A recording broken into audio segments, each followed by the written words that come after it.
I see a red light. I think we're on. You're up. I think solid red means we're on. Alrighty. Given that we're online and everybody's here, let's call to order the meeting of the Hideaway Hills Club Board of Trustees, January 21, 2020. Let the records show that we have 6 members of the board who are here in person. The seventh is on the telephone, connected in, and we have 2 people who've been excused from the meeting tonight, and that's Scott Martin and Tim Weinberg. Can I have a motion to adopt the agenda? So good. Is Carl here for the ACC. Would it be wise to move that up so they don't have to sit through all of this? And Lori Cook has a flu. Yeah. Yeah, I mean, I think there was just 2 things. Okay. Yeah, if you would prefer to leave, would you like to? I'd make a motion that we move him up to right behind the the president's report. Is that where you want to do it? That'd be fine. With me. Second for the motion? Second. Linda seconds. All in favor say aye. Aye. Any opposed? We'll do that. All right, President's report. This is going to be an important meeting and actually quite a difficult meeting because the management committee has done its normal good work of analyzing our financial situation, and they brought to us some very, very eye-opening news and information. We are going to have to look into cutting our budget in a significant way for a couple of reasons. Number one, some of our expenses are up, and the second piece is that the revenues have not kept up with the type of services we've tried to provide. We've gone now for 2 assessment increases. They have not passed. And as a result, the management committee has come back and they've looked at our current operations, and we estimate that we have a shortfall if we keep doing business the same way we are, that is probably in excess of $200,000. And when you're looking at a budget that's a little less than $2 million, that's a very, very significant challenge for all of us. So a little bit later, Jim Kirk and Jim Sigahus are both here. They will speak to the issues in general terms in the open session, but because some of the steps may be fairly controversial, not controversial, but necessarily would involve operations and staffing decisions, we will defer those to an executive session so that we can talk about them very frankly and how we would go forward, and we don't put messages out there that are unintended. So I ask you to bear with us on that. As we make decisions, we will share them. We will be transparent and let you know what type of steps we're going to take, what the impact will be both financially as well as operationally. We promise that to you. We've tried to share with you all along the issues that we're facing, and at this point we just have no further steps to take, or we have to take additional steps. We cannot exist within the current operation within our current revenue stream. So without further ado, it's not a happy thing for any of us, but I think we need to move on and address those at that time in that way. Carl, let's go. I'm done. So let's go to the ACC and your presentation of your rule changes. Well, I don't know if everybody has a copy of it. They should. Okay, very good. I did not see one of that. Did I? Oh, look at. I brought. I saw the rule changes to be packets and Yeah. but not for you. Randy, would you be kind and make some more copies for everyone? I have 3. I don't have one either. Yeah, That's not the ACC. well, No. No, we don't have to do that. Are these extra? Original, Randy? those are, Yeah, I got it. Oh, I can speak to it right away. Okay, these are, if you remember correctly, just to set the stage, a month ago when we met, there was a proposed set of changes that came from the ACC. We had a fair amount of conversation about them, about what exactly the goal was, and the board asked the ACC, was it 2 months ago? Or 1 month ago? it's been 2 months. It has been 2 months ago. So we asked the ACC to look at it a little more closely, provide us with additional information, sort of the reason that what they were requesting, and so since with our request they've come back with a proposal. Carl is here, he'll explain the proposal, as the representative of the ACC, I think we'll probably do this process the same we've done with our other rule changes, is that we'll look at it today, and if we find it that it's acceptable, then we'll need to print it in the Echo before then we would formally accept it. Thank you. Before we would formally accept it or discuss it further in next month's meeting. And these are pretty simple changes. I mean, the first one's dealing with fencing, so far as what we're, Yeah, could you go to the microphone, Carl, please? Yeah. We can hear you, but we want everybody at home to be able to hear you as well. the first one's dealing with fencing, so far as what we allow. It was very vague in the past, and now we're talking about fencing that's no taller than 48 inches, I believe, and you have to be able to see through it. So there's no chain link, there's no dog-eared fence or privacy fencing. The privacy part is talking about natural growth, whether it be pine trees, shrubs, of that nature. That's more or less what that talks about. Well, I'll help clarify. Go ahead. You guys have spent a lot of time on this considering. We've also taken this several times to the Constitution Committee, and we've received comments and suggestions from the Constitution Committee.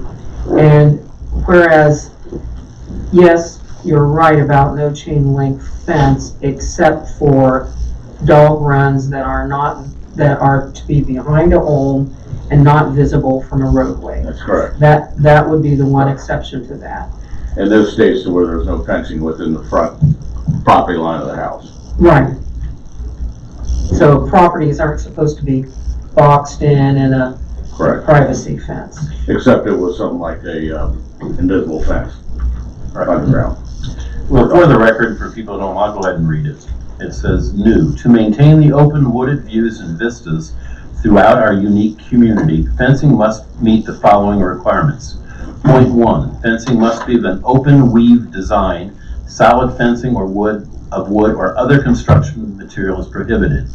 Chain link fence is not permitted to be used unless it is necessary to create a dog run.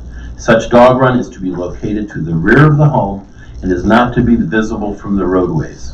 Point number 2, fencing must be no more than 48 inches in height. Point 3, entire lots may not be fenced. Number 4, the front of lots may not be fenced. However, split rail fences intended to be decorative and that are not to be used to create a barrier are acceptable. Wireless electronic dog fences are allowed and encouraged as well as the use of natural fencing barriers, including trees and hedges. And so that is the proposed rule. Have any other questions? Any big questions? For Carl? Well, it seems to me the one thing we talked about was the chain link fences behind the property and not in view of a road. And what happens when you've got a road and a house and a road? I mean, there are houses in here that, does ACC make an exception on this or take a look at it and say, well, I think we can approve this particular one? Well,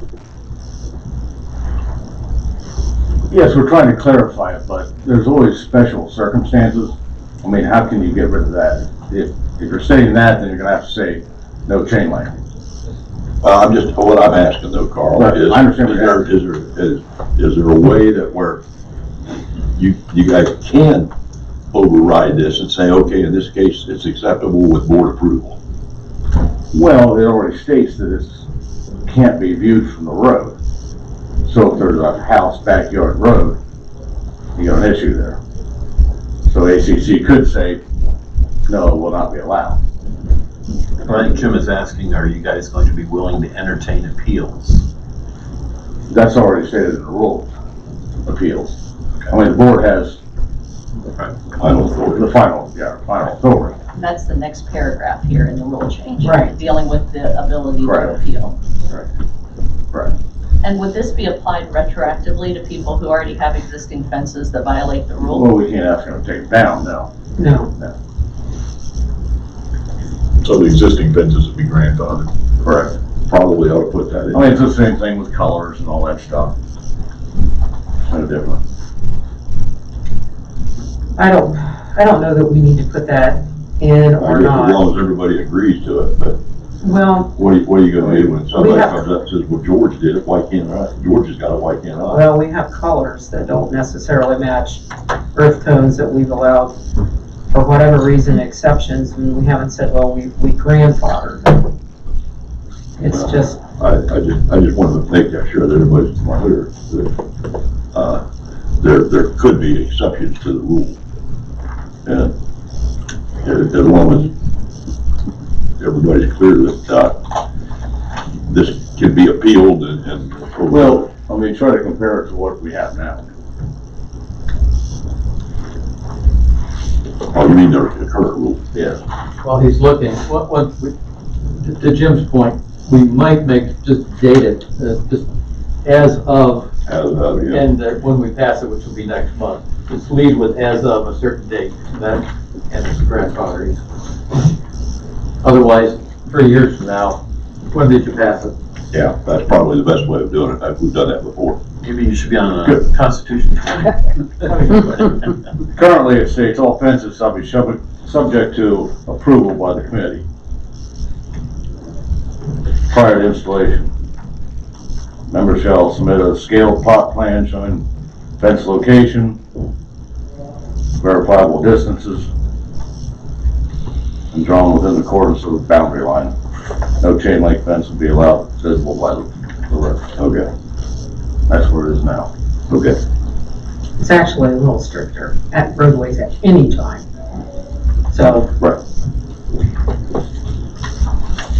but we can make that modification. With that modification, is everyone agreeable to this so that we can put it in the echo and allow for comments? Are you making a motion? I am, that was it. Do we have a second for a motion? I assume just, well, we're talking about it as of whatever date we put in there, the only change, right? Yeah, cool. I'll second. I'm sorry, I couldn't hear. What was the modification? To make it effective as of the date that the rule is accepted. So things that are currently out there are grandfathered in. So Okay. This change will only be on items going forward. We have a second motion from Linda and a second from Mary Beth. Any further questions? All in favor say aye. Aye. Opposed? Motion carries. We'll get this changed and we'll get it in the echo in this next month. All right, the next piece of the rules, and I'll go ahead and read it just to get it going. This is a change in the language in the ACC rules regarding appeals. And the new rule will say decisions made by the ACC may be appealed to the Hideaway Hills Board of Trustees by the member. A member filing an appeal must send the appeal to the office no later than 30 days prior to the next scheduled Board of Trustees meeting. Upon receipt of the member's appeal, the Hideaway Hills office will send a copy of the appeal along with the attendant documents to the ACC chair. If the appeal does not meet the 30-day filing deadline, the appeal will be heard in the following month. Action by the board on the appeal will be considered final. Linda, Carl, would you like to speak to? Well, I think here we had different verbiage a month ago or 2 months ago to the board. Right. This was trying to clarify that. Yeah, I think the concern was at the time before we were concerned that the language was putting the ACC above the board in terms of the final And decision. that was not the And intent. that was not the intent, and I think this looks like it speaks to it pretty well. Yeah, it's in We just want response to everybody the to board's work together. suggestions. Yeah. Board management, ACC, 3 signing committees. So, Any questions by anybody about it? Any concerns? Does this meet the? I mean, you still have the authority. Of course, yeah, of course. It's actually much better because it's more clear about the appeals process, whereas we didn't have anything in place before. Correct. You looking for a motion? I move that we accept the amended language in that particular rule. I second. Jim makes a motion, Linda seconds, and he's recording it. Any further discussion? All in favor say aye. Aye. Any opposed? Aye. Eric says aye as well. Eric, do you have anything further to say? No, I think that's, no, thank you, that's good. Okay, good. Is Eric in Costa Rica or something? You don't want to know. Yeah. You just don't want to know. One further change is liability insurance. Add the following to the last sentence of the paragraph. Or the ACC may accept a reduced amount of insurance coverage. Could you explain this to us? Well, we're doing that because we ask for insurance for every contractor. Mm-hmm. Now, painting contractor, you're painting a house, we're asking for $1 million liability. We see that more as with building a new house or additions, equipment coming through here, possibly damaging hot property. So that's, I think, the reason for $1 million. I don't know where the $1 million came from. It's normal in my business. Right. But painting contractor, a guy putting in the deck, they don't carry that kind of insurance. Then we try to fall back and ask the homeowner to come up with that. They're like, what are you talking about? So that's where this stems from. Okay. So anything minor alterations, painting, decks, siding, roofs, that kind of thing. You can accept a reduced amount of insurance coverage. Any questions about the concerns? Well, we haven't seen anything, or I haven't seen anything in the last 10 years, less than $500,000 from a contractor. Right. But quite a few of those littler guys will share $1 million. Sure. So I move to adopt that liability modification. Mary Beth moves to accept it. Do I have a second? I'll second. Jim seconds. Any further conversation? All in favor say aye. Aye. Any opposed? Everybody's on board. And it'll be in the Echo, this next Echo, so people can review it. The last board meeting, maybe it was the board meeting before, when Chris Doherty was voted or nominated to be a part of the ACC, folks wanted to see who she was and meet her. And I thought it would be good to introduce her now, as well as Nancy. Hi, everybody. And I don't want to butcher your last name, so would you help? Wildbacher. Wildbacher, thank you. So. Does anybody have any questions of either Chris or Nancy? All right, thank you for coming, appreciate it, good to see you all. All right. One last thing on there, erosion control. I'm doing it over a 2-day period. I didn't bring it yet. Right? Yeah, because I want us to talk a little bit more about it, unless you want to mention it in general. In general, we're talking about erosion control on new construction mainly, possibly additions. We recently had a situation where somebody built a house, they were drilling a well, the sludge ran down off their property. Go to the mic, Carl. You're being Sorry, recorded. the sludge ran down off the property onto, I think it was HAH property, Yeah. or possibly going into the lake, not the main lake, one of the smaller lakes. So that'll be coming, I guess I should say. We just need to define what we don't want to be encroached upon, or Right. what we don't want encroaching. Right. And that's the only reason why. Yeah, well, these are the clip notes I got. Okay, cool. Well, we will look forward with bated breath. Yeah, I bet. Thank you. Thanks, Carl, appreciate it. All right, let's go back to the modified agenda and go to correspondence. Annie, do we have any correspondence? No, we don't have any correspondence. No correspondence tonight. Minutes, people had a chance to look at the minutes? I have a motion to adopt the minutes. I'll move to accept the minutes from the December 17th, 2019 Board of Trustees meeting. A second. Second. Second, Mary Beth. Any questions of Annie regarding the minutes? Seeing none, have a vote to accept the minutes as listed. All in favor say aye. Aye. Any opposed? Go ahead and pass. The treasurer's report. Tom, are you going to do that or? No.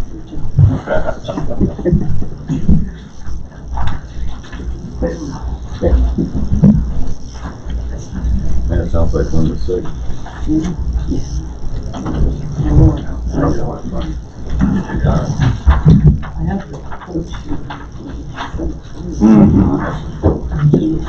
Yes, he does. Yes, he does. Right. So the treasurer report for The end of December 2019, we have a balance of $147,362.11 in the Vinton County Bank. We all got that today in email, everybody? Yeah. Any questions at all about that? All right, may I have a motion to accept the treasurer's report? All right, So Jesse, moved. Jim moves, second please? Second. Second from Tom. All in favor say aye. Aye. Any opposed? Motion carries to accept the treasurer's report. And Jim, why don't you just explain real quick? That's the all committee money, that's not our. Just so that everybody understands when they see, wait a minute, you got $147,000. Sure, I'll be happy to. Yeah, there's certainly we have different sources of funds here in the hills, and we have their basic operating funds that we use as well as our reserves, and those are funds that the management committee and the board use to spend for all their activities. What we're reporting on here are the funds that are either created by fundraising, activities, or other efforts of our committees.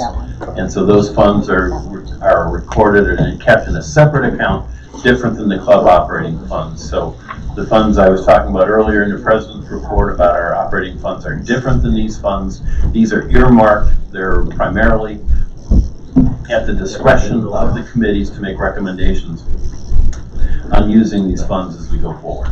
And so we want to make sure that everybody understands that in the process that we're talking about right now, the overall annual budget process, these funds are not included in those conversations, and frankly, within the rules of Highland Hills, I don't think there's no way that we would be able to use them or tap them in unless the committees decide to make a recommendation to do that. Is that clear? Did they get it? Got it. All righty. Moving along to the management committee report. Mr. Kirk. Good evening. First thing is the 2020 budget, and I'll just hit on a couple points on it and then we'll discuss it in great detail later on. The first draft, which was a straight line calculation using actual numbers from December 18th through November 19th to give you 12 months, showed a loss of $179,901. Obviously, we can't present that to you. We are required to present a balanced budget. This includes monthly funding. That total includes monthly funding of capital fund and depreciation fund. This included a loss or cost, however you want to look at it, of approximately $180,000 for the lodge, restaurant, and bar. At that point, let me see, the budget the management committee has approved and is going to present tonight showed with a lot of cuts and reductions, shows a profit of $107,918 after funding the capital and depreciation on a monthly basis through 2020, but it does not include the following funding, which were shortfalls in 2019. The amenities fund was shorted $68,893. Capital fund was shorted $60,082. Depreciation equipment fund was shorted $106,700. Roads fund was shorted $19,557. Employee insurance fund was shorted $30,000. Total of all those together in 2019 was $285,236. Based on the proposed budget that we're going to talk about later, it's still almost a 3-year project to catch up all those funds. So when we get around to talking about it, I don't want anybody, kind of like you just did for that $147,000 in the bank, we're not making money, even with the new budget. Can you clarify when you say catching up? Is it on just those funds you just listed? So the depreciation, so it's just the funds you just listed that we're catching up on, right? Yeah, that's all, Just clarifying. except for, there's one other fund on the list, which I've got the list here, and it's the transfer fund, which is basically nothing. Yep. That's a discretionary fund that we use. We for are special not purposes. up to date Gotcha. on any fund that we're supposed to fund. And back in 17 and early 18, there was progress made to catch up on those. 19 was a train wreck when it comes to, we would sit down once a month in our second meeting, we discussed these funds and the funding of the funds, and there was, I don't believe there was one meeting out of the 12 that involved those where we had the money to fund everything the way it was supposed to. So, I'll leave the other discussion of that till later. Moving on, I have two other things. The Food Services Committee discussed in its last meeting asking for basically a temporary variance or lifting of the rule of, no smoking on the deck out here from the steps down towards the brewery, because we had gotten quite a bit of feedback that we're just not a friendly place for anybody that smokes. If they want to go smoke a cigarette, they basically have to walk across the road over towards the parking lot. That area over there is not part of our liquor footprint, is that correct? So they can't take their drink out there, and therefore the smokers tend to go to the clubhouse because they can walk out on the back deck and it is legal to smoke there. So we wanted to temporarily make it okay to smoke, temporarily being from, if it's approved tonight, through March 31st. And I can't make a motion for that, but I'm asking that we discuss it and pass that. Jim, I'd like to go ahead and make that motion that we allow smoking on the deck through March 31st. I have a question. Why March 31st? We're just doing it as a short term to see if it helps. And March 31st, they would, at that point, and shortly after that, they'll be putting the umbrellas and the tables back out there. And if that helped, we're gonna have to find another avenue to, someplace else to let the smoking members smoke. When you say if it helps what? If it brings back some business. I see. The feeling was that there's some people that don't come here because, and actually one of the members of the Food Service Committee is a smoker and says he goes to the clubhouse. He'd rather come here for the food, but he goes to the clubhouse because he can take his drink and his plate of food out on the back deck there and eat, and he came here, so. With the state law regarding smoking in and ingress, egress doors not being within 25 feet, how is smoking within 25 feet of a door? Well, that's not, after what we found out at the clubhouse, Yeah. that must not be part of the rule. There is no rule as to distance. Well, then that's changed because there used to be. There used to be, but there's not, that's not anymore. That Used to be all patios and all of the. Right. It restaurants. used to be either 25 or 50 feet, but when we had the Hocking County and then they kicked it up to the state, look at our situation down at the clubhouse and. Was that because it was a patio though? Because I think, aren't patios treated a little differently? No, that's a deck. So I thought it was being referred to at one time as a patio. Right outside the door, there's a butt can. So That's they a thought deck. that was all right, huh? Well, their official word that came back said it was okay to be a smoking area. They said we could outlaw it if we We chose. could, Yeah. but it's not But against it's not state a law. violation of state law. Right. That is correct. And Okay. the other reason why we wanted that we're only doing this till March 31st is because we would have them go out the door closest to the fireplace, right up here, because most of them will probably be coming out of the bar and walk down there, and they wouldn't use the other set of doors down there at that end, so therefore you wouldn't have smoke coming in to the people that are eating at that end of the restaurant. Isn't that what we discussed? So you're doing it to March 31st, then what do you do after that? You still If got they the brought problem. business in, then we're gonna have to investigate another way to have, we're not sure. So two ideas that if it does bring back business, How are you gonna determine that also? revenue people. So here's the two ideas. If it seems like there's people that come back, is that after March in the spring, that the new deck would be completed, so there could be a separation there. And then there was another suggestion that we could build some sort of, I'll call it a gazebo kind of thing, somewhere front off to the side of the lodge where people could go out there and it would be in the footprint, plus it would be covered then if it was raining.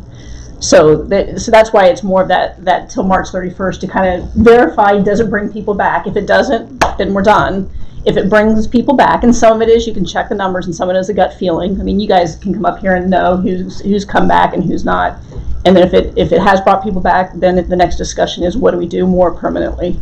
It seems like, to me, that both establishments should have a place for people to smoke, to hang out outside, and a place for people who don't smoke. And right now, at the clubhouse, all the outdoor areas are smoking, and not an outdoor non-smoking place there. And here, all of it, at the lodge, all of it is smoking, or non-smoking. So if there's a way where people who don't want to smoke can go outside and hang out, I mean, I don't care which one of the places it is, but one should be non-smoking. And here we have a non-smoking and a smoking place, then everybody can enjoy their experience and, do what they want to do outside. And, but I think you have to accommodate both groups at both places.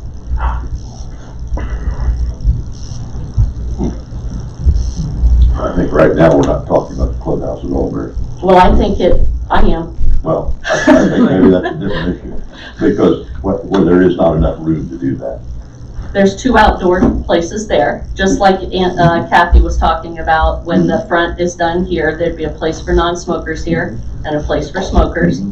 And the clubhouse has two places already existing outside. And I don't care which one it would be, but there's nowhere for non-smokers to go. I think that's something we could look at. But, what do we want to do about what we're proposing right now? That's what I meant. Well, you've got a motion, but no second. We have no second. I'm not gonna second because I'm a smoker. Okay. Eric made the motion. Do we have a second? Well, then I'll second it. I mean, come on, let's face it, this is what the food people are recommending. Why are we fighting them? Well, personally, I'm not in favor of having a smoking area that's close to where we're eating, Jim. But the secret is personally. Pardon? You said personally. Well, I'm not in favor of having somebody blow smoke in my face. well, but no, but you were saying why are we? But that's a personal opinion. This is not a personal opinion. This is what the board is supposed to make a decision.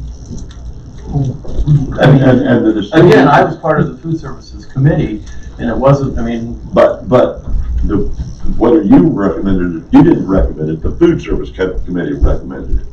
I don't think. What the heck? There's nobody gonna be sitting on that deck between now and March 31st unless they're stupid, because it's gonna be damn cold. Give it a try. So what's to go out there and smoke versus going across the street and smoke? Well, number one, you can take a drink out there. Number two, it is more convenient. Number three, you don't have to take a chance on getting run over by somebody speeding down through here. And I can come up with a couple more, but I don't think I need to. Well, we have a second on the floor. Is there any further discussion?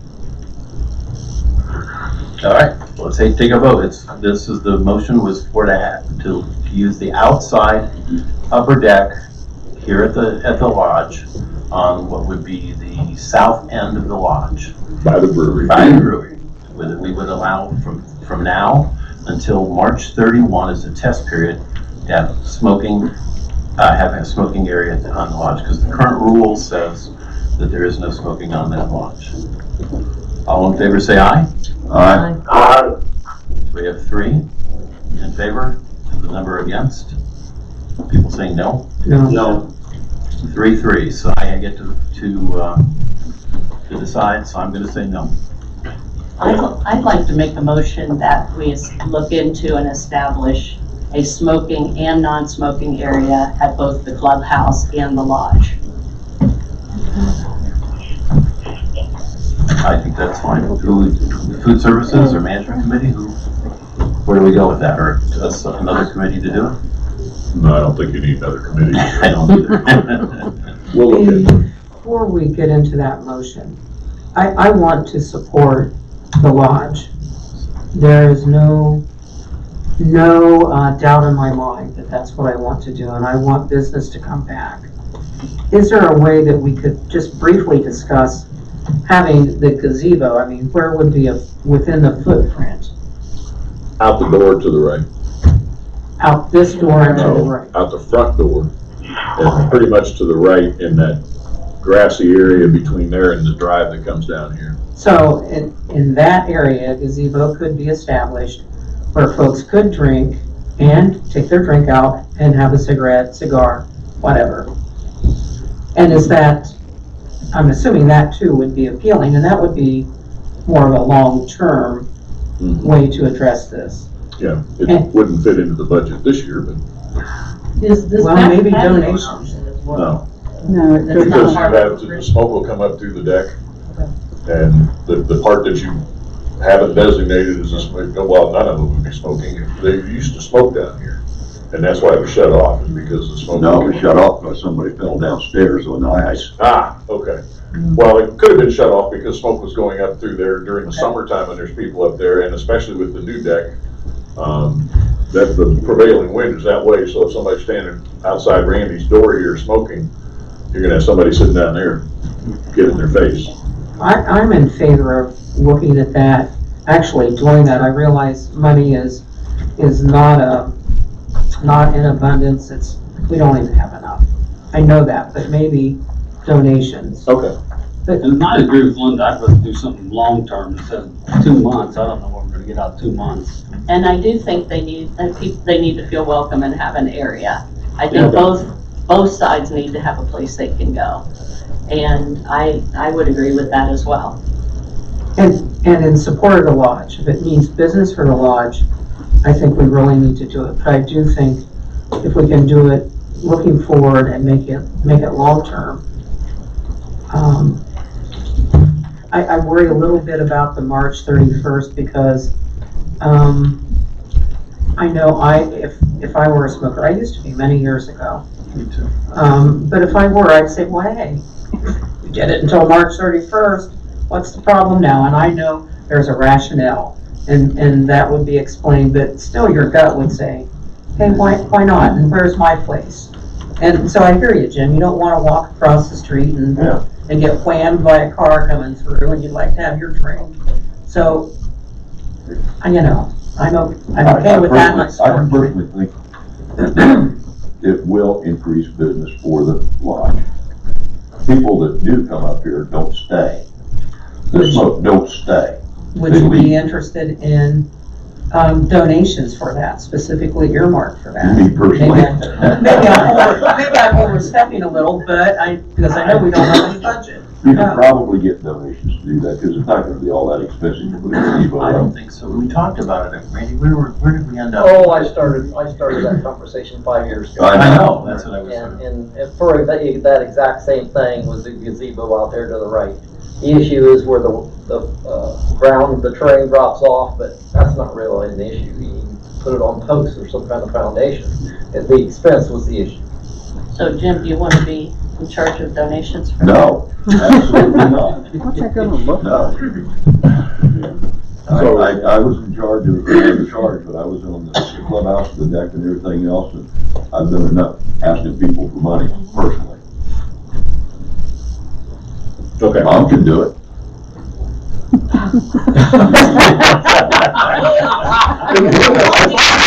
thought he was having a stroke. I think the nonverbal one was pretty strong. Well, why don't we just have it to where the management committee will look into the cost of it and, Bring it back. yeah, we'll bring it back. Let's do that. Let's move on. Yep. Because we're getting into the area where we're gonna need pajamas if we keep going. The last thing I have is the annual lodge shutdown for deep cleaning will be for 1 week, starting February 2nd. The replacement of the floor has kind of been put on hold for the following two reasons. Our primary bid, they came back and basically don't want to do it. So we've had to go out and get an additional bid or so. And also, after having some conversation, this was going to be at least a week project. And it would involve, on both ends of it, involve our whole maintenance staff to get everything out of there, have them do the floor, and then get everything back in there. And this time of year, if we could schedule that for the second week of February and have Mother Nature decide to send an Alberta clipper in here with 6 inches of snow, and maintenance is not going to be up there moving stuff, they're going to be out plowing the roads, which would cause a major problem with getting the floor done. Yep. So we've decided to put it off until probably early November, when maintenance, is pretty much wrapped up from their mowing and ditch repairs and road and all that stuff, and they, have a moment to take a breath, and we'll schedule to have it done then. And at the moment, that's all I've got. Thank you. Any further questions of John? Seeing none, Mr. Swetnam. Thank you, Mr. President. I'll start with the delinquencies. Delinquencies went down considerably from November to December. However, they came back up in January. December it was 18,502, which I was very proud of. January they went up to 24,800, which is a $6,000 increase in delinquency. Now, most of those I believe we can get taken care of. It's just that was the beginning of the year delinquencies, which just so happened. Roads for December was 2501. Roads in January was up a little bit only because of late fees up to 2570. Dam assessment total as of just before this meeting, I forgot to do it last Friday, was $260,204. Lottery commission, we have been approved. We have our agent number. We have paid for the bond. They came today to install the monitors, and there was a little bit of an issue with that, so they didn't bring all the equipment that they needed, and so they'll be back on Thursday to install the monitors. And then I got a telephone call today that they were going to install the kiosks tomorrow, and I told them, well, we don't have the monitors up. And then I got a call back and said, no, I made a mistake. I'm not sure when the kiosk is going to come. We still need, once that stuff is installed, we'll still need employee training. So I just want to give you an update on that. But it's coming here shortly. Liquor control, the D6 permit, I think everybody's aware that that has been issued. And I really don't know how Sunday sales are going at the clubhouse. The last 2 Sundays have been pretty good. Good, great.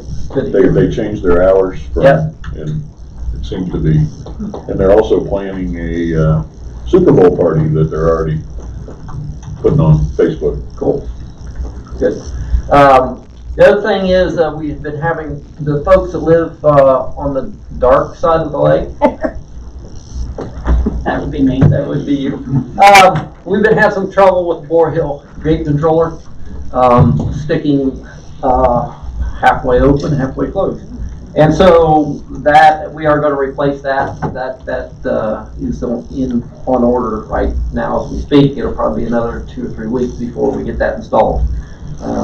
But that's going to be replaced. That was due to be replaced a couple of years ago. We kind of put it off because we put in some replacement parts, and it just didn't seem to help it much. So that will be replaced here shortly.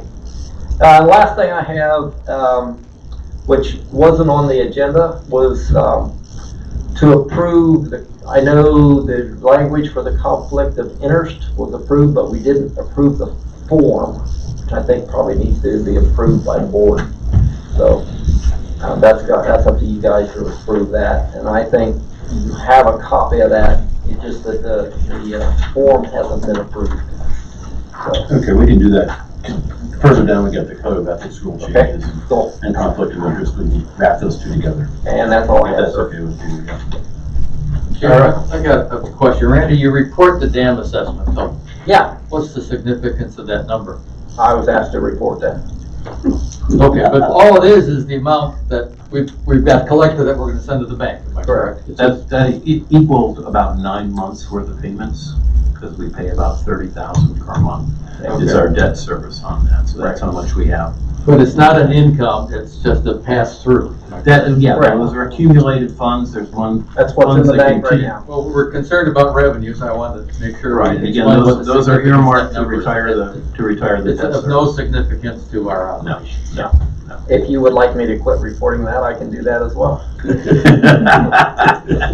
Fine by me. He's the boss. Keep reporting it, come on. Okay.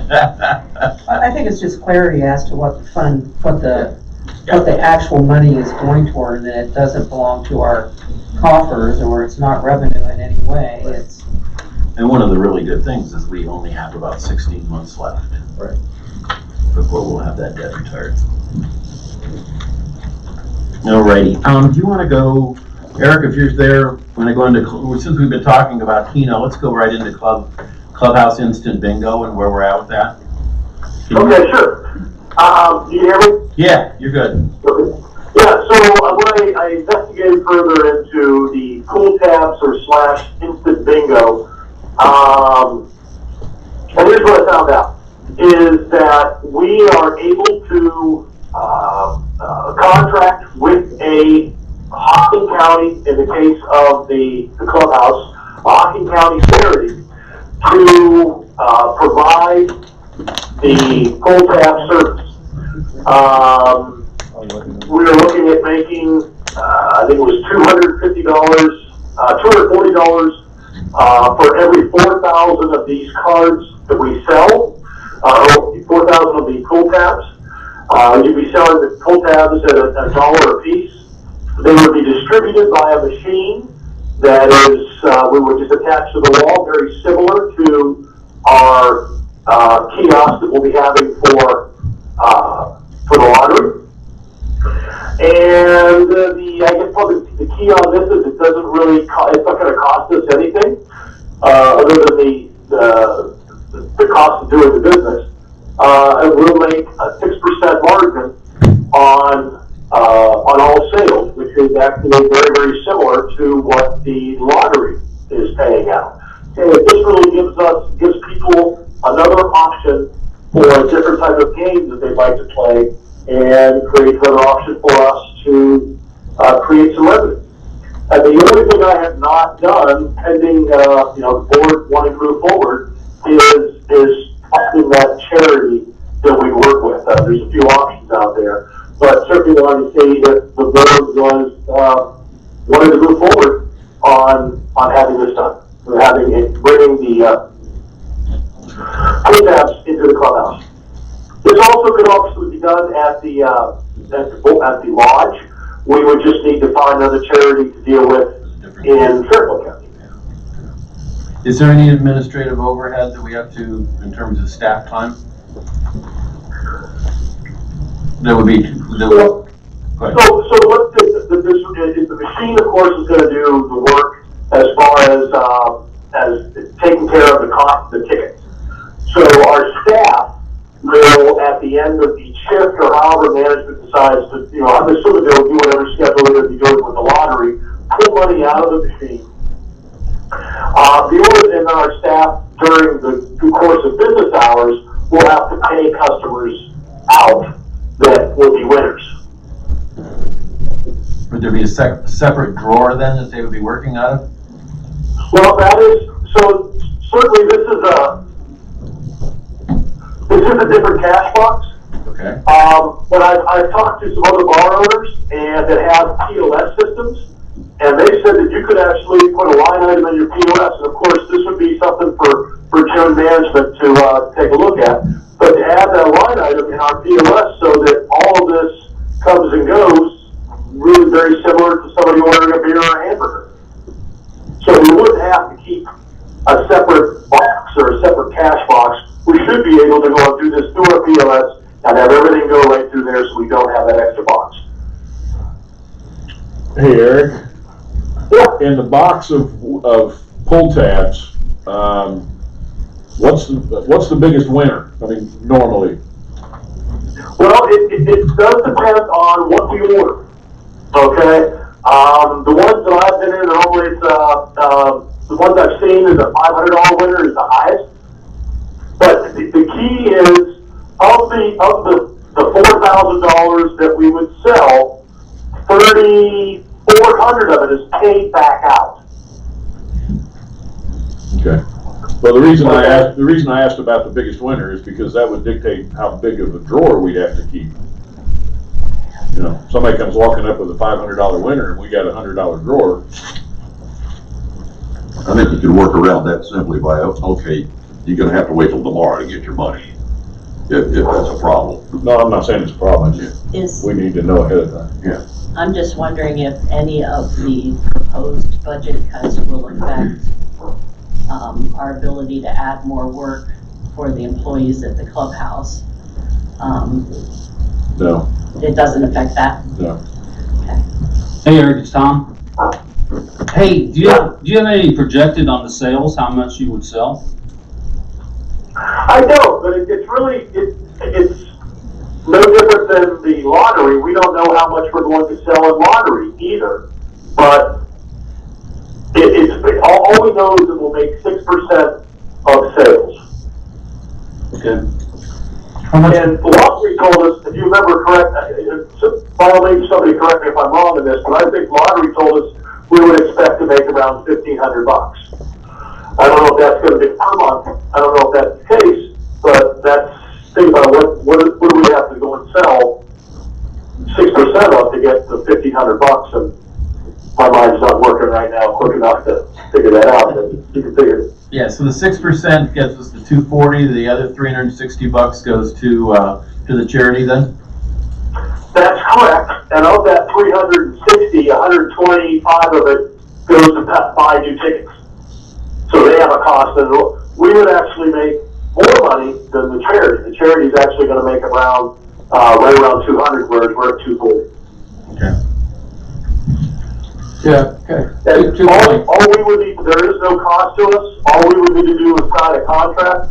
There was a sample copy on the Attorney General's website. It's just a 2-pager. Looked like it was pretty straightforward. How long's the contract? I think that's probably based on what charity you work with. I didn't see a time frame listed. If I did, I'd like to see like a year. To Jim's point, would a $100 payout be a problem? It just depends on what they have there in the drawer at the time. If we could provide for it. The reason why I'm thinking is that if somebody wins, you give them 100 and then you give the other 400 the next day. Well, Because a lot of times the people who win will spend that money, they'll buy a round of drinks or something like that, and I don't think you want to. but what we were planning on doing, I think, is with the Keno, it was gonna be a separate drawer. Right. And what that sounds like we could probably at least investigate doing is put this in with the Keno drawer. You know, so that if we got a $500 drawer, then hopefully we don't get a $500 winner out of Keno and a $500 winner out of a pull tab at the same night, but we should be able to handle it. We just have to be able to keep, at least document it separately. Good. We should be able to. Eric, on the charity you're suggesting, is he incorporated in Hocking County?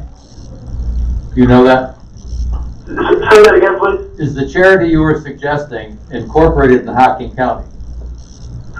They would have to be a 503, or I'm not saying the right. 501c3. They would have to be in Hocking County if they're going to provide the equipment for us at the clubhouse. Right, I'm asking though, you had recommended a specific charity, and I'm asking, do you know if they are incorporated in Hocking County?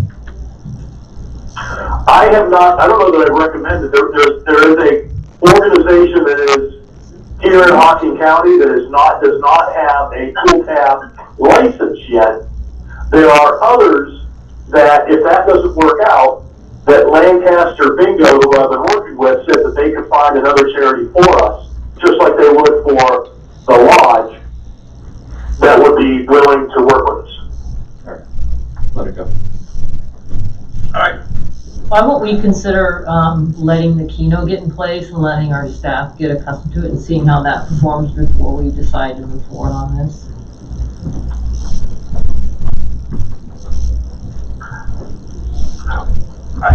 That sounds actually fine to me. I mean, it's a matter of, let's get the one in and see how it works, and then we can, we're interested and we can follow up. What would be the time frame, Eric, of doing this? Is there a little lag between us investigating and then we'd implement it anyway? Would it fit just together in that regard? Well, certainly I would need to work with Lancaster Bingo and find out what charity we're going to work with. If we're going to go with a guy that's local here in Hideaway, he's going to need some time to go and get the license, his lottery license from the Attorney General on board. So there certainly is, I would say, no more than a month. Okay.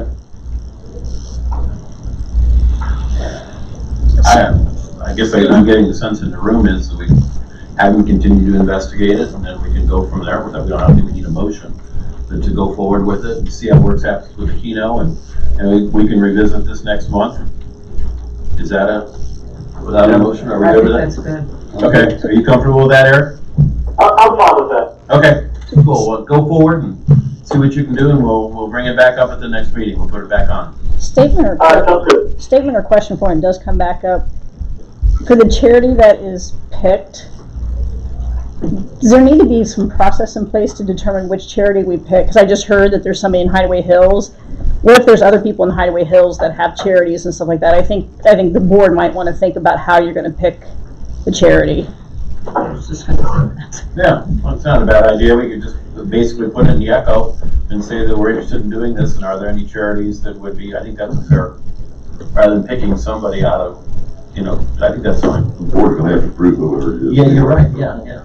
So it'll be the question is after we get there, do we want to advertise it in a way that everybody? We can run it in in one or two echoes. Sure. So let me throw something else on the charity is that they actually have a cost involved in putting these machines in for us, but their cost is $5,500. So the fact that they're making $200 a month, well, that's not, that it's $200 a month. Whoever's going to be the charity for us has a cost involved in getting this up and going. So I don't know that everybody's going to jump at it because of that $5,500 barrier to entry. Eric, could you write something for the Echo or an e-blast to explain what it would involve for the charity? And then we could ask if there's charities within Hideaway Hills that it would be interested, once you maybe put together what the cost would be or what would be required of them. Did you hear that, Eric? Yeah, I did, and certainly I'm happy to put something, forward something and put it in the echo. I guess I'm thinking out loud myself, what we would put in there. But yeah, I'll go ahead and I'll work with Ginger to get something put in our echo. Sounds good. Excellent. Please go forward. Okay. Alrighty. That brings us to the end of the general manager's report. We're to committee business and reports. Mr. Patassa, do we have anything tonight? Yeah, the new maps are in, and the bill for the new maps are in. So I am going to ask somebody to make a motion to pay Robin Enterprises $1,400, which is the cost of printing the 7,000 maps. But I can't make a motion. I'm sorry, thank you. Out of Garden Committee funds. I'll make that motion. Jim makes a motion. Do we have a second? Melinda. All in favor, say aye. Aye. Any opposed? Motion carries. For clarity, the Garden Committee sold the ads on the map. Alrighty. This is for Tim, though, isn't it? Mm-hmm. Yeah. Yes. Okay. All right. Good deal. Anything further? Joe? Oh, nothing? I have request a motion to reimburse Gracie Adams the amount of $78.93 for the Barn Committee for Menards, and she has a receipt for supplies for that. $78.93. Do we have a second? Second. Second from Tom. All in favor say aye to Gracie Adams for $78.93. All in favor say aye. Any opposed? Motion carries.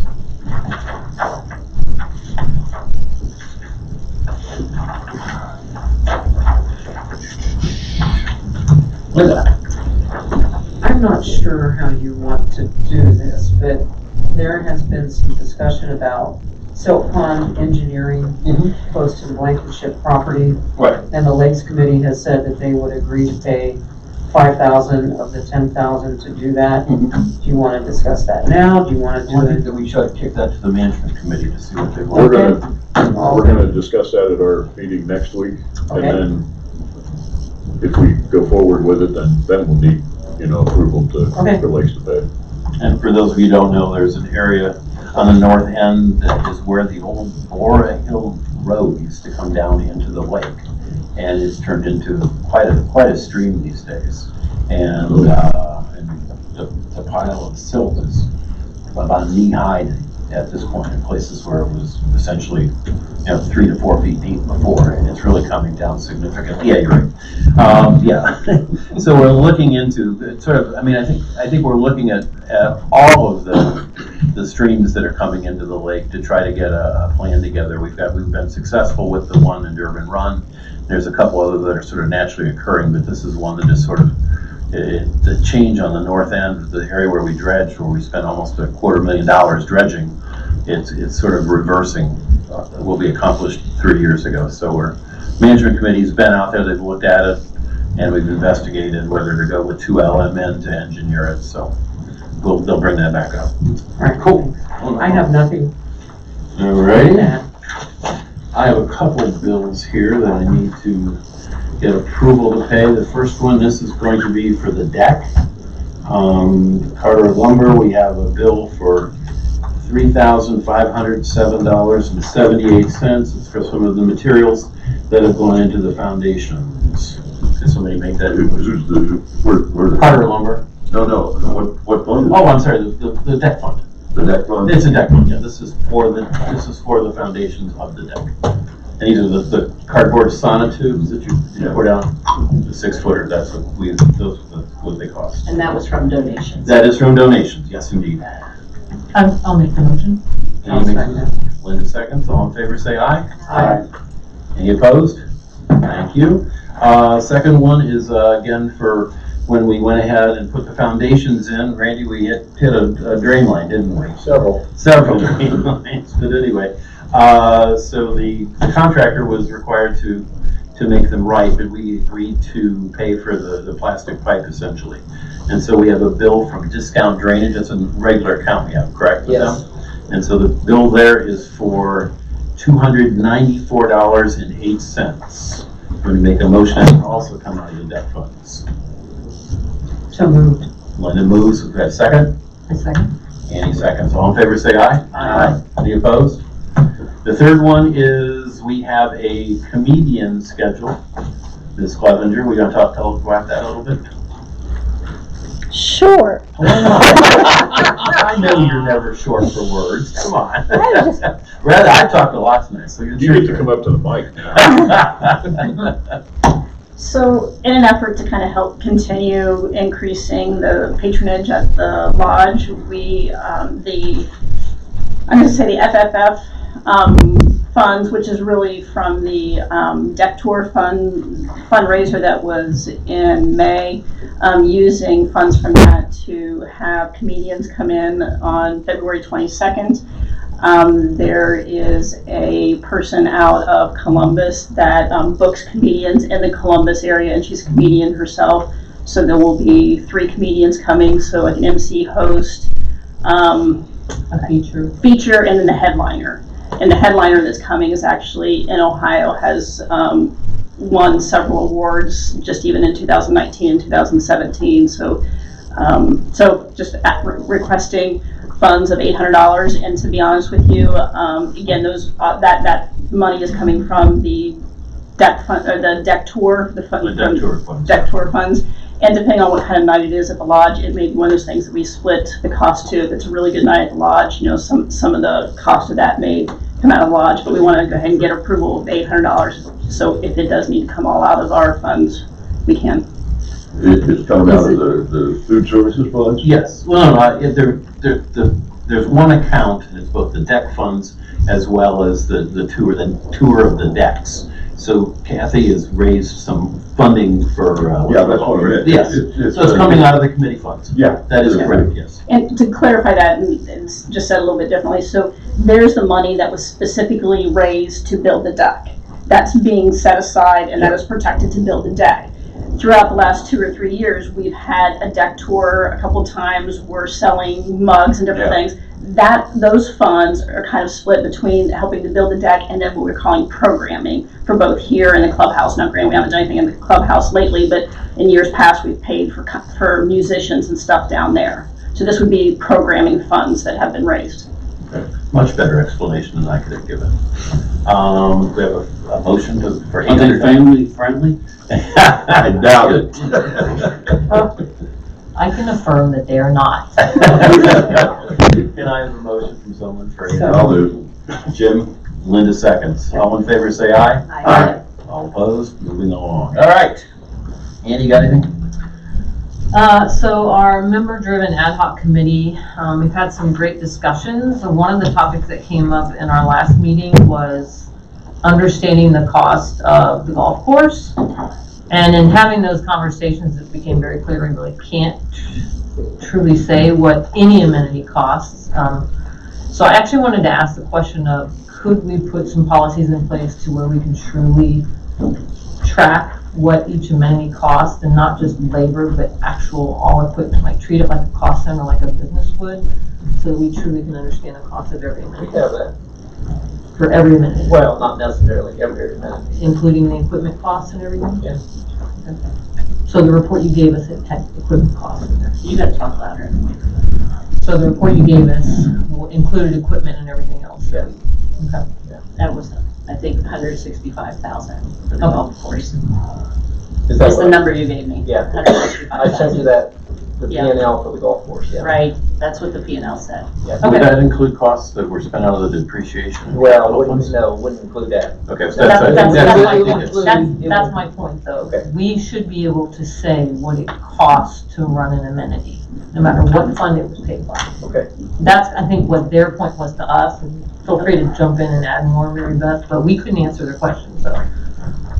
Yeah, so the committee is trying to get members who are concerned about the budget, who want to understand it better. And so we're trying to answer their questions, and they'd like to be able to make recommendations to either management or the board about, issues that the members are concerned about. And they've asked several times for a breakdown of all the amenities and what the cost is for each. And we've provided what we could from the information we've gathered, but there are, like the golf course being 165,000, it sounds like the depreciation is the portion that might be missing from that. Where the lodge is losing, well, it's costing, not losing, but costing 180-some thousand. So, comparing one amenity to the other, both of those are really expensive amenities. So that was the point of people in the committee when they were asking us questions is we'd like to understand what each amenity costs, but it only gets published what the clubhouse and the lodge cost us as an amenity. And it doesn't get published that the golf course almost costs as much as the lodge. No, that doesn't make the headlines.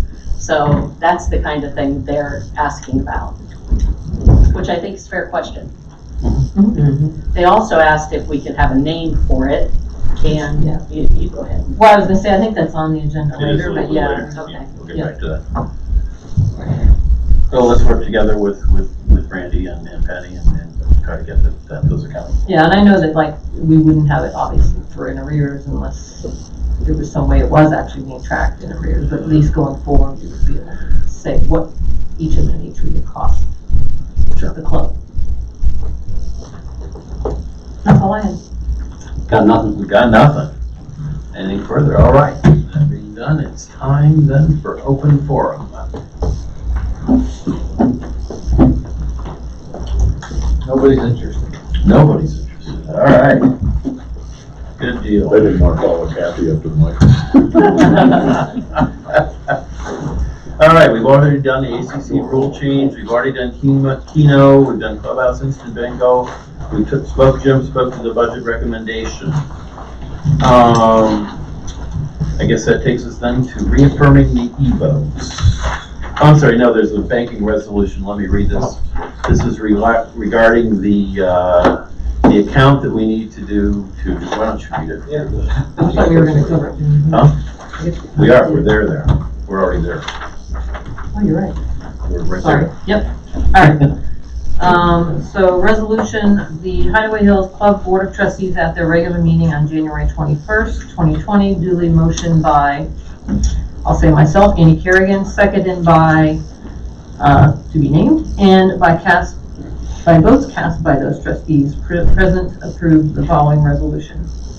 Be it hereby resolved that the following persons are authorized signatures and may conduct banking business on behalf of the Hideaway Hills Club with the Benton County Bank, National Bank, in regard to Hideaway Hills Club Bank account 800316820, the lottery account, until such a time that this resolution be replaced or revoked. The following are listed as signatures: Randall E. Swetnam, General Manager; Penny Johnson, Assistant General Manager; Christina Hall, Administrative Assistant; James Krieger, President of the Board of Trustees; and John T. Weibel, Treasurer of the Board of Trustees. We have a motion to accept or to authorize the resolution. Linda moves a second. Second. Second from Mary Beth. All in favor say aye. Aye. Any opposed? Thank you very much. All right, moving along then, sort of modified following the agenda. The next one is to reaffirm the e-votes. Y'all have those in your packet. I'll go ahead and read them.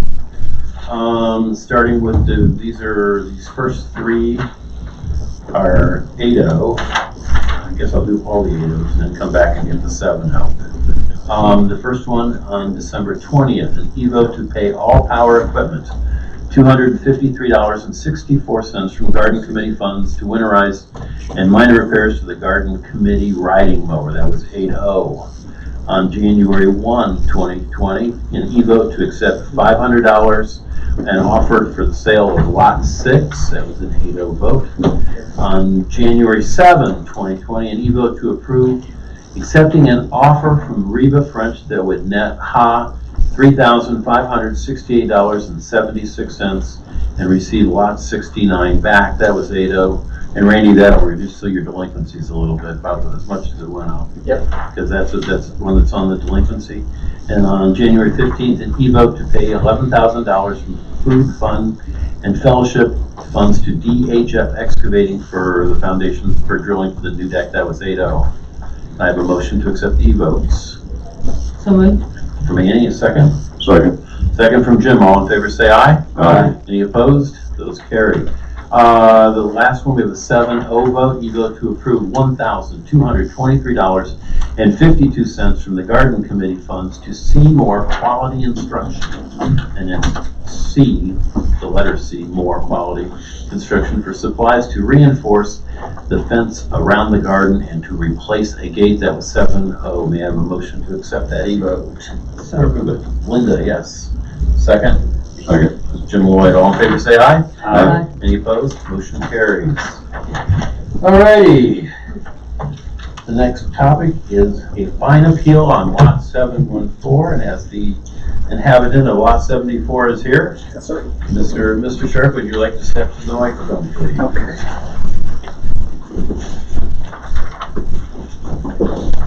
Good evening.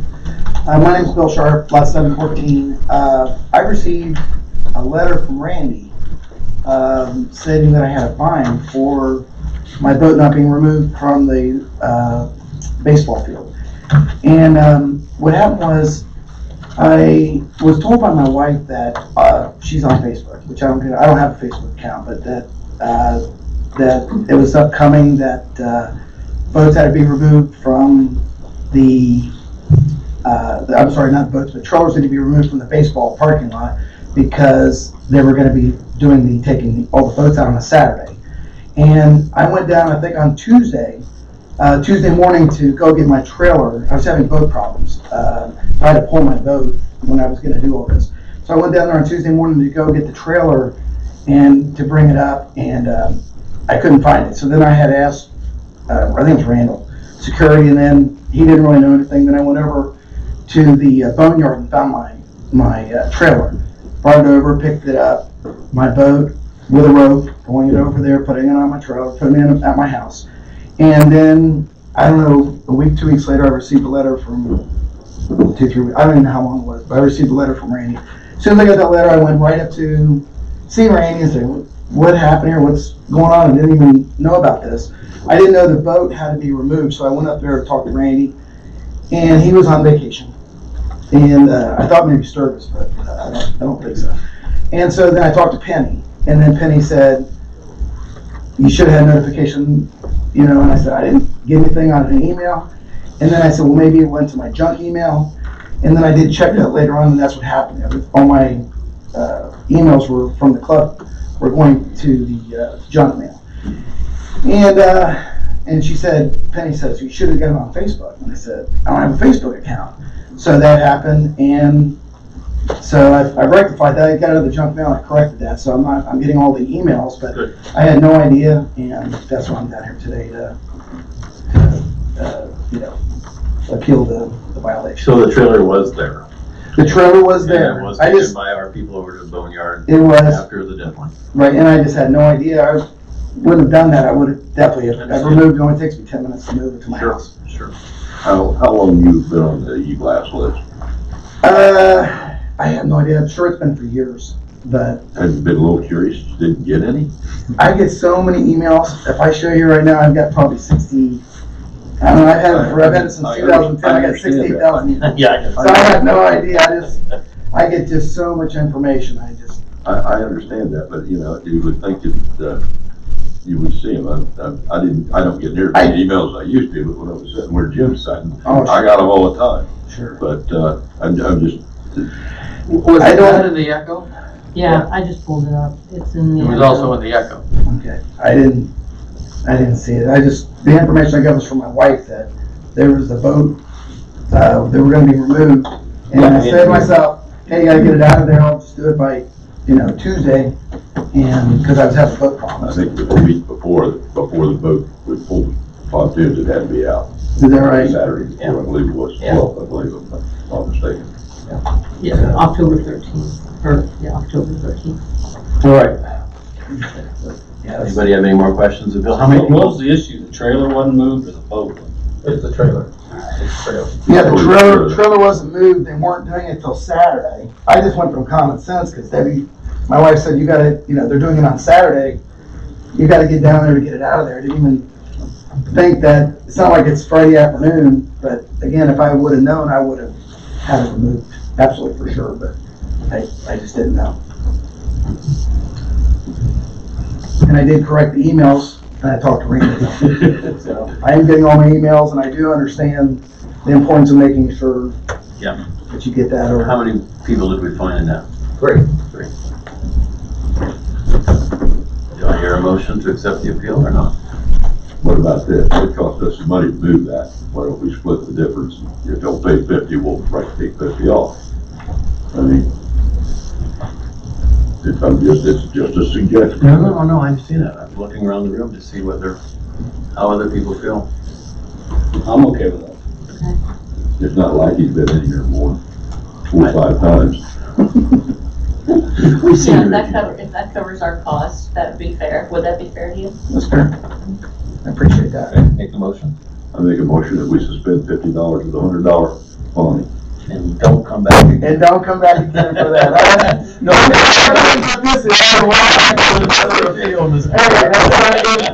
I'm usually pretty good about checking with Randy about different things too. I did drop the ball on that. I usually just touch base with him every so often about different things. So I kind of burst up on that. It won't happen again. We got a second on that? Second. Mary Beth, all in favor, say aye. Aye. Any opposed? See you later. Thank you so much. Appreciate No it. problem. Check's in the mail, Randy. Take care, Bill. All right, the next one is election nominating committee. It's actually in the rules, and Penny mentioned it, and there's supposed to be 5 people and 2 who are not on the board. We have 3 people coming off this year, but who will all be able to run for election again. So would anybody like to volunteer to be on the nominating committee with me? Annie's good. Anybody else? I'll join. You will? Yes. Okay. Eric and Annie, and then me, and then we'll need a couple people who are not on the committee. Anybody send me an email if you have any thoughts or anybody that you want to do. And we'll get that, and we'll send that group back out as an evo here in the next couple days. Is that fair? Everybody okay with that? Yeah, good deal. All right. Annie and Mary Beth, this is the ad hoc member advocacy group. And I can go ahead and start that off. You guys can handle it from there. Is simply that this is a group that's been working aggressively, and they've had information they want to distribute to the community, and we want to know whether we want to continue working as they are, which is somewhat informally under that name, or does the board want to recognize them? So when they want to send something out, they send it to me, I review it, and if I find it's acceptable, then I send it to the office. And Penny just wanted to know whether, and it was a very good question, whether we wanted to formally acknowledge this group is there as sort of, an ad hoc effort, or do we want to just continue going in that direction? You mean Can I just add a little bit to that? Yeah, of course you can. So part of why they were asking that is because people are talking about them as if they are only a committee to pass an assessment, and that is not what their intent is, and that's really not what they've been doing thus far. They've been working with us to provide a lot of transparency about how our budget works and how money flows and all the different funds, which we on several occasions ourselves talked about tonight. So they really wanted to clarify their name because of that. And we also do have people who voted no to the assessment in the group. Yes. So we get a wide variety of opinions, and it's really helpful to understand where the community's coming from. And, they come back and tell us what they're hearing from different places, and, they ask for the questions to be answered as a result. So we're hoping to have ongoing communication through the ECHO in the form of questions and answers to some of the budget questions that they bring to us. Is the group fluid? I mean, there are permanent, or is the membership fluid? It's I'll say relatively fluid. Anyone who responded to the survey that we did in the fall, saying yes, they wanted to be a part committee, we've always left them on email distribution. Not everyone comes to the meeting. We have about 20 Consistent people people. that show, which is pretty good turnout That's a good showing. There's about 70 people who get all the distributions, the minutes and everything, that are still informed. Are they asking to be an official committee? No, they're requesting that we refer to them as an ad hoc member advocacy group. Okay. Yeah, they're not intended to be a long-term standing committee. More of a task force Yeah. kind of thing. Yeah. That makes sense. Jim, any thoughts about it? They just kind of want to have a real name.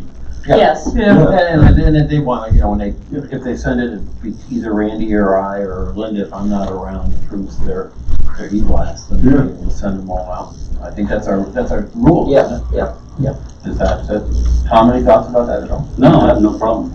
Okay. You want to be called the ad hoc advisory? Member advocacy group. Member advocacy group. I don't think we need a motion Yes. at all, since it's, so that's. Then you're saying you didn't have a name before, right? Didn't have a name. They wanted a name. One of the people on the committee suggested the name, and we were like, okay, let's do that. And then we realized we're not allowed to say, okay, let's do that. So. What's in the name? Very good. I don't think we need a motion per se, so we'll just go for it. Okay. Thank you. Yep. And Randy will share with Penny all the gory details, and we'll be able to move forward on that. All right. Let's go to our code of ethics rules change. Mr. Casson, as you or Linda as the Constitution Committee, want to lead us through it? I'll let Linda do it. Okay, thanks, Greg. Well, Jim, don't. You're up, I wasn't even asked. Yeah. I was gonna say, You're right. don't run away, Jim. That was my mistake, yeah. I'm sorry. I'm sorry. Well, you know what? We had some discussion earlier about the conflict of interest policy as well as the code of ethics. And what we decided to do was, we currently have in our rules, number 28 in the rules, a conflict of interest policy. So we decided that rather than keep the code of ethics that we had previously for a board resolution back in, was it 2017, Randy? I think so. Had agreed to, but what we didn't do was move forward and make it into a rule. So we did do that, and it is a proposed rule number 29. And after some discussion with the board, we made some changes to the conflict of interest policy. Not anything huge. You can see that with the conflict of interest, the Architectural Control Committee members were included. And really, that's about all that's different there. Then the Code of Ethics number 29 pretty much incorporated our previous document that we had agreed to through the resolution, and then made some changes pursuant to discussions that we had here in a previous board meeting. So I think that sums that up. Jim, do you have any thoughts to add to that? No, I mean, Since I went over but the rest of the people bailed on this, right out there in the bus and just drive fast. No, my only complaint was the one that I talked about. And, I'm happy with this, I have no problem with it. So do we put this in the ECHO as a Yes. rule change? Yeah, this is actually a rule change. Now, well, the interesting, just to be noted, the, let's see, the Code of Ethics is only for the Board of Trustees, Management Committee, and the Architectural Control Committee. Number 28 is the conflict of interest, is for all of the aforementioned groups and employees. Yeah. So that, I just wanted to point out that difference. So the employees don't have to be They don't. involved. They don't have to, well, they do.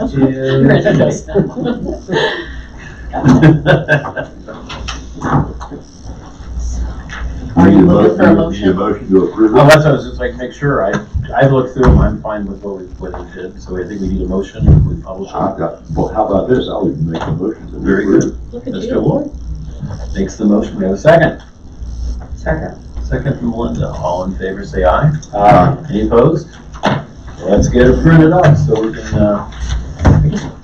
I guess we're actually printing it and then we're reaffirming it the next meeting, is that what we've been doing with these? I think so. Yeah, we're recommending them to you, okay, that's fine. Okay. Jim, are you gonna approve the conflict of interest form, because it has to be signed? This one. Yeah. Yeah. Because of the change. Right. Yeah, everybody have to re-sign that, won't they? But the language on the form is gonna be what's in front of us. Correct. Yeah, I think that's probably because we approved the rules here. Do we need, I think we probably ought to publish both of these in the ECHO just to make sure everybody knows what we're talking about. Well, the code and the conflict. Yes, Sure. there's been some changes, I think that's appropriate. We have a motion then to approve the Code of Ethics form. So moved. By Tom, second. Second by Mary Beth. All in favor, say aye. Aye. Any opposed? Print them up. And the code and the conflict of interest.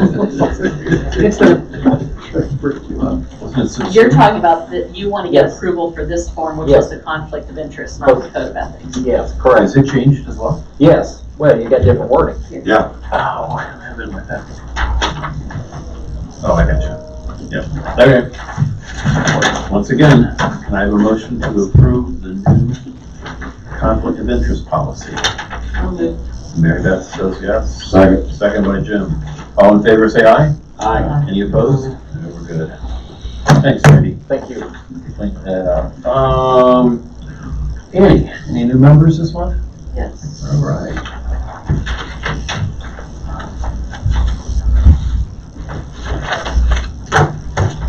We had no new club-owned lots sold, but we do have the following new members. Lynn T. and Brenda S. Holtzman, lots 830 and 831. Sean and Susan Allen, lots 138 and 139. Mark P. and Christy R. Irving, lots 1961, 1962, and 1963. And Benedetto and Paula Scarcella, apologize if I butchered that, lot 1311. I'd like to motion that we accept these members into the club. Second? Second. Tom Matthews, seconds. All in favor, say aye. Aye. Any opposed? Motion carries. Any additional business? No additional business. We have a motion to executive session. Motion to adjourn to executive session. Jim moved, Andy seconds, all in favor? Aye. Anybody need to take a break for a second? I did for a second. Yeah. I'll get that one thing off too. Right. You have a copy of that, form that you sent. Code of ethics. Mary Beth. The one I was. Get excused too. It's all right. Randy Just a filled out. lot of paper here. Some funny ones. For me? You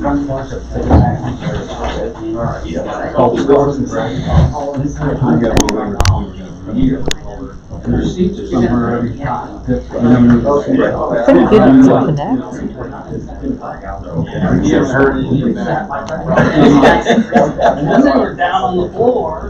You know, I think they're going to get hot stuff.